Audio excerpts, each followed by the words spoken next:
My name's Dave DeBow, founder of MoneyPartnerFormula.com, and this show is built for everyday real estate investors who are actively doing deals and looking to scale using other people's money. So if you're an active real estate investor and you want to get featured on this show to talk about your own real estate and capital raising experiences, then just go to daveinterviewsyou.com. Now let's get rolling with this episode, and remember to subscribe for daily interview content. All right, folks, I've heard of people that are kind of stuck in the rat race, referred to as many different things.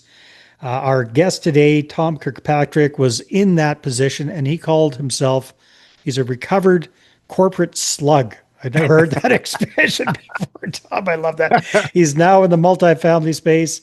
He is a co-GP on big deals, and he's zooming in from just outside of Knoxville, Tennessee. So, Tom, welcome to the show. Great to have you here.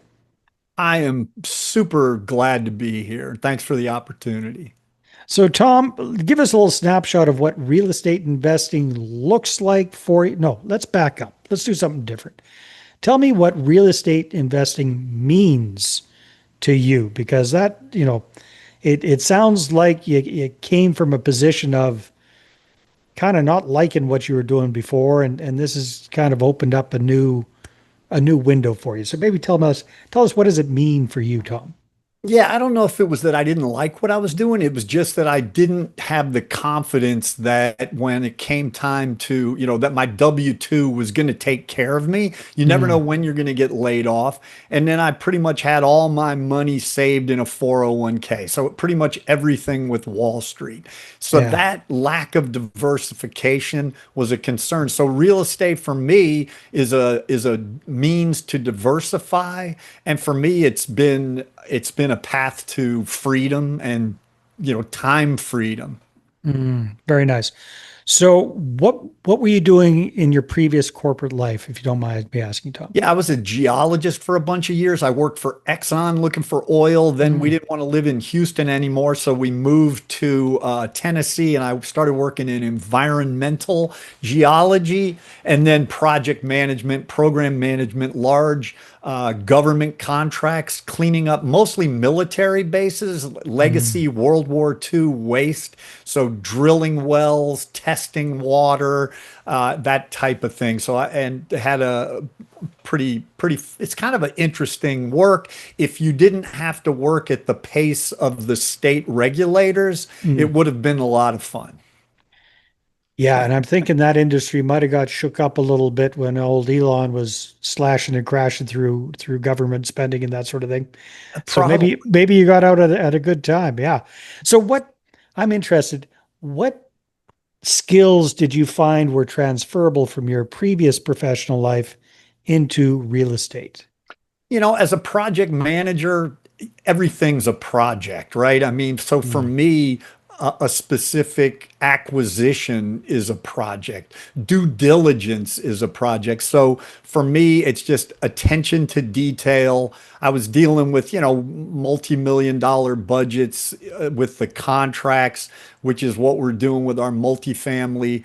So I feel just the technical background, the ability to analyze, and then systems, right? So it's all about systems. Real estate is more about relationships. So that's the part that I'm still continuing to work on the system and the due diligence side. I feel like I've got a leg up in those areas. Nice. Okay. I always love understanding how experience from before kind of translates into this, because it always And does, even right? the asset management too, overseeing contractors, property managers, analyzing financials, all that stuff translates quite well.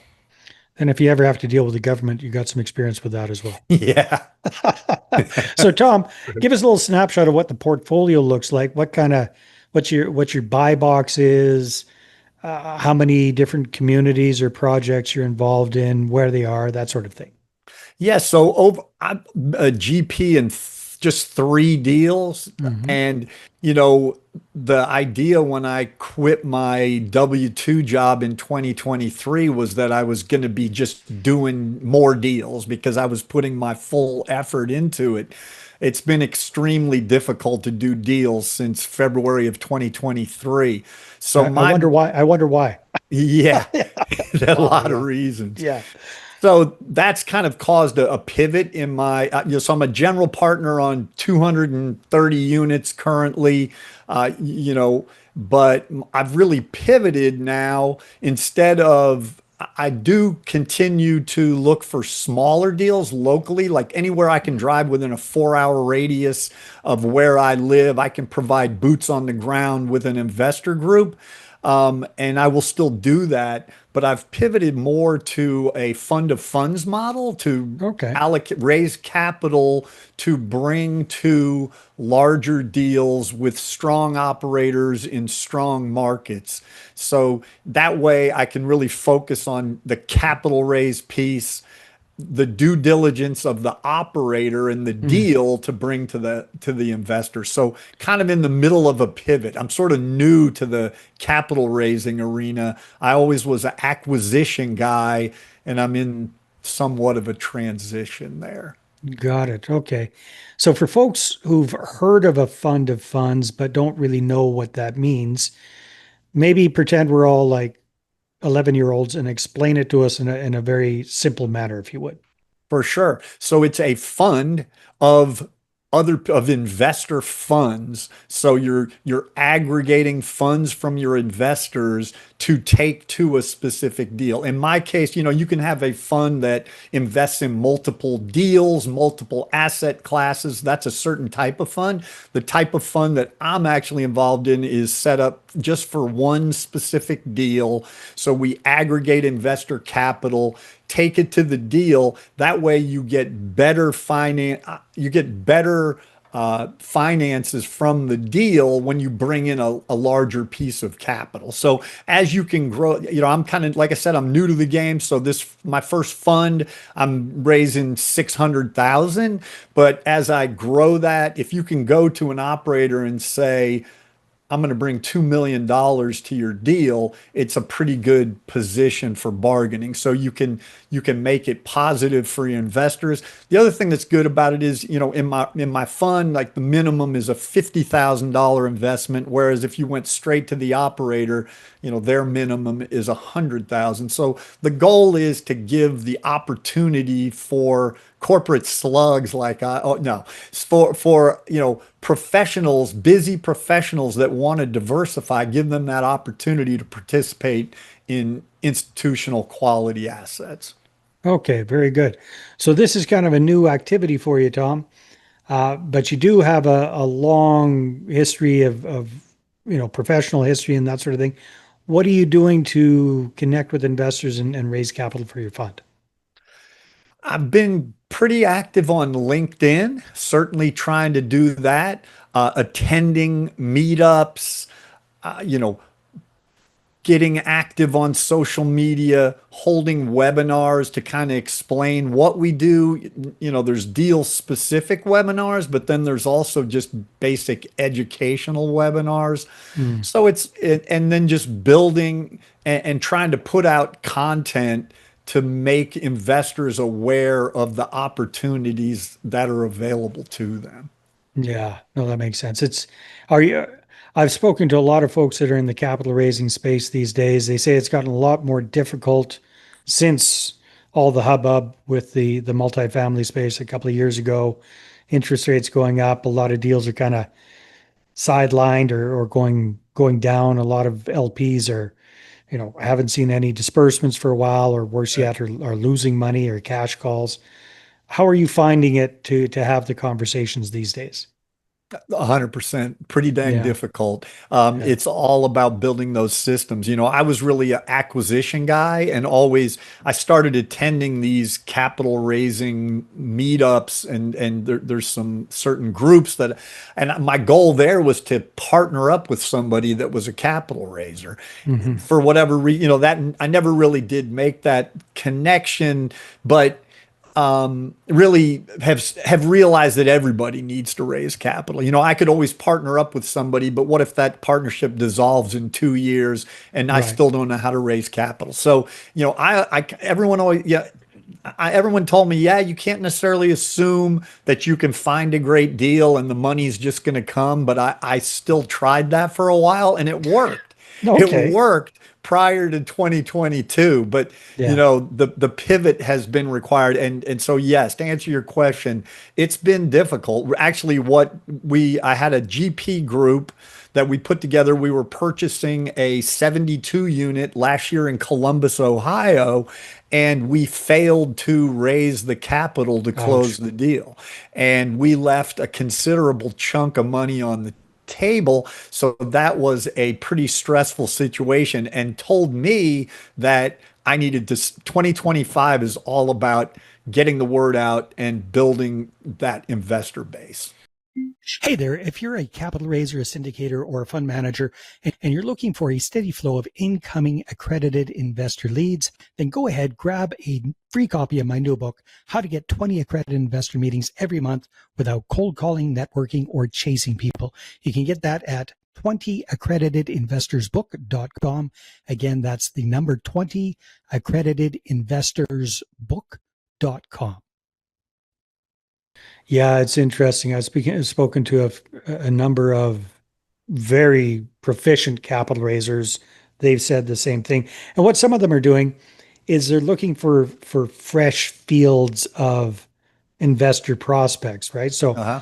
pretty much everybody who's had experience working in multifamily, that's a tough nut to crack because they're gun shy right now. They've been through the ringer or they're going through the ringer. They're kind of Yeah, nervous about that. But there's still millions of people who qualify as accredited investors out there who have never once invested in a multifamily deal.